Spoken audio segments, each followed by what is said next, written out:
కుర్రాలే కదా ఏముందిలే first batting చేస్తే మాత్రం ఏదో మామూలుగా ఓ 200 కొడతారో లేదంటే 180 160 కొట్టి ఒక 6-7 వికెట్లు కోల్పోతారో లేదా ఫస్ట్ రోజే ఆల్అౌట్ అవుతారో స్వింగ్కి బౌన్స్కి భయపడతారు, అంత కొత్త వాళ్ళే ఏముందిలే అని అనుకొని ఉండొచ్చు ఇంగ్లాండ్ కెప్టెన్ బెన్ స్టోక్స్. కానీ అద్దిరిపోయే మాస్టర్ స్ట్రోక్ ఇచ్చారు మన యంగ్స్టర్స్. ముఖ్యంగా స్టార్టింగ్ నుంచి చెప్పుకుంటే యశస్వి జైస్వాల్, తన గురించి ఆల్రెడీ ఒక షార్ట్ వీడియో చేశాము. సో జైస్వాల్ ఇప్పటి వరకు ఓవర్సీస్లో అడుగు పెట్టింది మొదలు సెంచరీ కొట్టడం. వెస్టిండీస్లో డెబ్యూ చేశాడు, అక్కడ సెంచరీ కొట్టాడు. ఆస్ట్రేలియా ఆడిన ఫస్ట్ మ్యాచ్లో అక్కడ సెంచరీ చేశాడు. ఇప్పుడు ఇంగ్లాండ్లోకి వచ్చాడు, ఇంగ్లాండ్లో సెంచరీ చేశాడు. ఇంగ్లాండ్ బౌలర్లు అందరూ అనుకొని ఉంటారు, ఏంది గురు నువ్వు మరీ ఇంగ్లాండ్ పగబట్టినట్టున్నావు, మేము ఇండియాకి వస్తే వదలట్లేదు ఇక్కడికి వచ్చినా వదలట్లేదు అని. ఎందుకంటే మనకు తెలుసు అక్కడ 2 డబుల్ సెంచరీలు చేశాడు ఇంగ్లాండ్ ఇండియాకి వచ్చినప్పుడు. సో ఒక ఆట ఆడుకున్నాడు. అప్పుడు కూడా మంచి మంచి బౌలర్లు ఉన్నారు ఇంగ్లాండ్ టీంలో. ఇప్పుడు కూడా అంటే ఒక క్రిస్ వోక్స్ ఉన్నాడు, బెన్ స్టోక్స్ ఉన్నారు. ఇట్లాంటి ఎక్స్పీరియన్స్డ్ బౌలర్స్ ఉన్నప్పుడు ఓపెనర్లకు కొంచెం ఇబ్బంది. సో మన జైస్వాల్ని చూస్తే స్టార్టింగ్లో కొంచెం తడబడ్డట్టే కనిపించాడు. అంటే ఏదైతే మంచి బాల్ ఉందో మంచి బాల్కి రెస్పెక్ట్ ఇచ్చాడు, బ్యాడ్ బాల్ని పనిష్ చేశాడు. సో అలా చేస్తూ చేస్తూ ఇన్నింగ్స్ని బిల్డ్ చేసుకున్నాడు. ఎవరు కూడా అంటే జైస్వాల్ సెంచరీ చేస్తాడని అనుకొని ఉండరు. చాప కింద నీరులాగా ఇన్నింగ్స్ సాగింది, సెంచరీ చేసేశాడు. అక్కడితో అయిపోయిందా? ఓపెనర్గా వచ్చి కేఎల్ రాహుల్తో, మరో ఓపెనర్ కేఎల్ రాహుల్తో కలిసి 91 పరుగుల భాగస్వామ్యాన్ని అందించాడు. ఈ పార్ట్నర్షిప్ చాలా అంటే చాలా ఇంపార్టెంట్ రోల్ ప్లే చేసిందని చెప్పొచ్చు ఈ మ్యాచ్లో. ఆ తర్వాత వచ్చిన సాయి సుదర్శన్ డకౌట్ అయ్యాడు.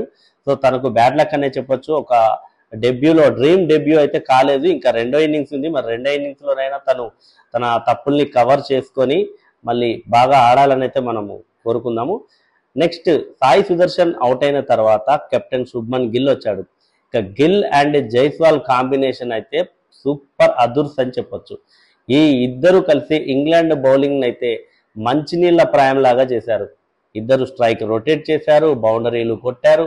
ముఖ్యంగా శుభ్మన్ గిల్ అయితే ఫస్ట్ టైం కెప్టెన్సీ చేస్తూ ఏ మాత్రం ప్రెషర్ లేకుండా ఇంగ్లాండ్ బౌలర్లను ఎదుర్కొని ఇంగ్లాండ్ బౌలర్లను ఇంగ్లాండ్లో ఒక మంచి వికెట్ పై ఆడుతూ అద్భుతమైన నాక్ ఆడాడని చెప్పొచ్చు. జైస్వాల్ అండ్ గిల్ మధ్య 129 రన్స్ పార్ట్నర్షిప్ వచ్చింది థర్డ్ వికెట్కి. ఆలోపే జైస్వాల్ సెంచరీ కంప్లీట్ చేశాడు.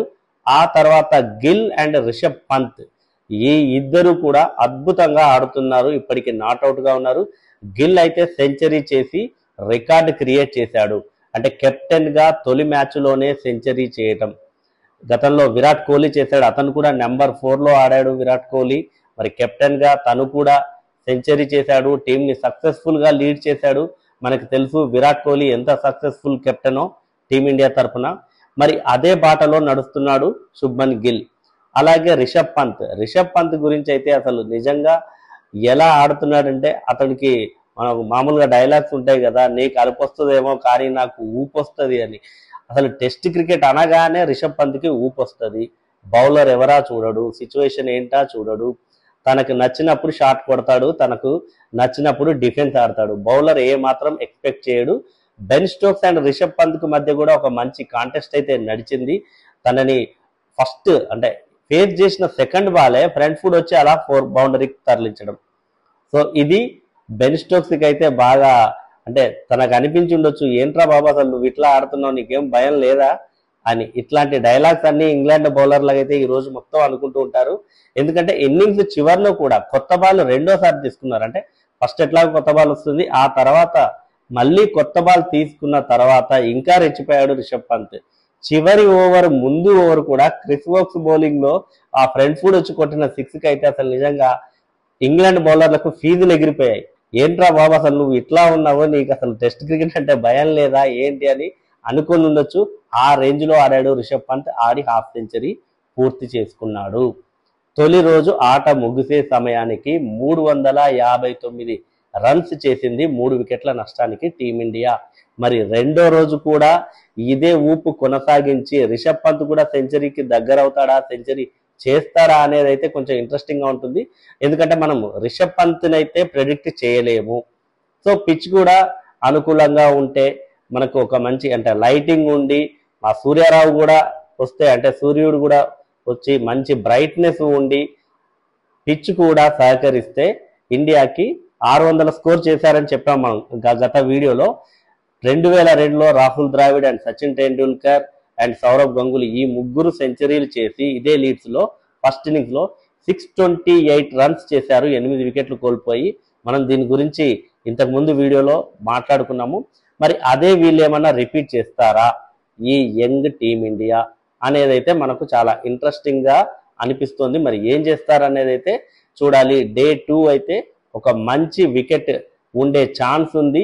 ఈ 2 రోజులు బాగా యూటిలైజ్ చేసుకుంటే, అంటే రేపు ఒక్క రోజుని కనుక బాగా యూటిలైజ్ చేసుకుంటే, భారీ స్కోర్ను పుటప్ చేస్తే, ఆ తర్వాత ఏమైనా ఓవర్కాస్ట్ కండిషన్స్ ఉన్నా కూడా అవి ఇంగ్లాండ్కి మైనస్ అవుతాయి, టీమిండియాకి ప్లస్ అవుతాయి.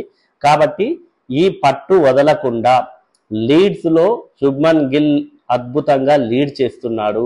ఇండియా బ్యాటర్లు కూడా మంచి లీడ్ తీసుకొని ఆడుతున్నారు. మంచి లీడ్ అయితే దొరికింది. లీడ్స్ లో శుభ్మన్ గిల్ లీడ్ చేస్తున్న విధానం అయితే ఇప్పటి వరకు అదుర్సుగా ఉంది. ఎందుకంటే ప్రతి ఒక్కరి చూపు కూడా టీమిండియా పైనే ఉంది. మరి ట్రాన్సిషన్ పీరియడ్ లో ఫస్ట్ టెస్ట్ మ్యాచ్ ఎలా ఆడతారు అని అందరైతే ఆసక్తిగా ఇటే చూస్తున్నారు.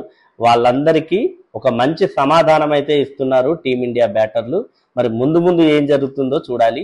మరి ఈ టెస్ట్ మ్యాచ్ లో టీమిండియా ఎంత స్కోర్ చేస్తుందని మీరు అనుకుంటున్నారో కామెంట్ చేయండి. సో ఒకసారి మనము మ్యాచ్ సమ్మరీని కనుక చూసినట్టయితే డే 1 ఏం జరిగింది అని. టీమిండియా 359 రన్స్ చేసింది, 3 వికెట్లు కోల్పోయి. కేఎల్ రాహుల్ 42 రన్స్ చేశాడు, సాయి సుదర్శన్ డకౌట్ అయ్యాడు, జైస్వాల్ 101 రన్స్ చేశాడు. ఒక అద్భుతమైన బాల్ కి అవుట్ అయ్యాడు, తను బెన్ స్టోక్స్ వేసిన అద్భుతమైన బాల్ కి. Shubman Gill 127 not out, Rishabh Pant 57 not out. So England బౌలర్లలో ఎవరి గురించి అయినా మాట్లాడుకోవాల్సి వస్తే అది బెన్ స్టోక్స్ గురించే. 2 వికెట్లు తీశాడు, తను ఒక్కడే కొంచెం టీమిండియా బ్యాటర్లకైతే అడ్డుకట్ట వేసేందుకు ప్రయత్నించాడు. మిగతా వాళ్ళెవ్వరూ కూడా అంత ఇంప్రెసివ్ గా అనిపించలేదు. బ్రైడెన్ కార్స్ ఒక వికెట్ తీసినప్పటికీ కూడా ఎక్స్పెన్సివ్ గా ప్రూవ్ అయ్యాడు. మొత్తానికి బాజ్ బాల్ ని తిప్పి కొట్టింది. అంటే బాజ్ బాల్ వ్యూహం అయితే ఇంగ్లాండ్కే బూమరాంగ్ అయిందని చెప్పొచ్చు. మరి టీమిండియా బాజ్ బాల్ ను ఆడి చూపిస్తోంది. మరి ఇంగ్లాండ్ 2వ రోజు ఎట్లా బదులిస్తుంది అనేది చూడాలి.